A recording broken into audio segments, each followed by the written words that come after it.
Hey guys, naalala niyo yung video ko na apple cider? May nag-comment sa akin, si Idol Kyle Daniel Alminanza.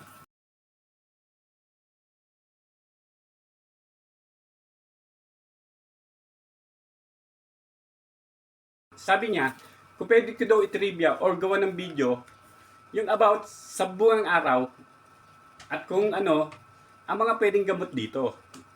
Sabi ko, sige, gawa natin ng video yan. Kaya guys, ang topic natin ngayong araw, about sa bungang araw.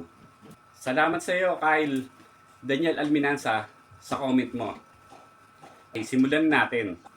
Ang bungang araw o miliarya sa medical term ay isang karaniwang kondisyon sa balat na dulot ng baradong sweat glands or glandula ng pawis.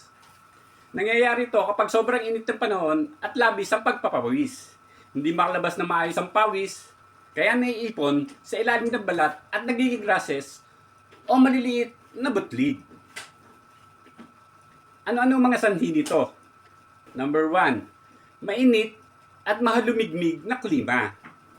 Number 2, labis na pagpapawis. Number 3, makapal o hindi makahinga na damit. At number 4, kawalan ng ventilation lalo na sa likod, leeg at kilikili. Okay, mga sintomas naman. Ang sintomas nito, kalimitan, maliit, mapulang butlig o parang pantal, makati or mahapdi, karaniwan sa leeg, ulo, dibdib at kilikili. Sa mga sanggol, madalas to sa ulo at leeg. Okay, pangunahing gamot natin para sa bungang araw. Number 1, panatilihin presko ang katawan natin. Iwasan ang sobrang init.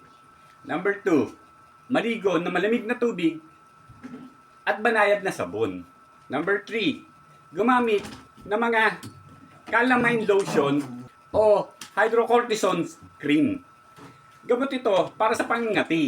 Number 4, gumamit din ng baby powder o cornstarch powder para hindi laging basa ng pawis. Number 5, iwasan ang mga kapal at synthetic na damit.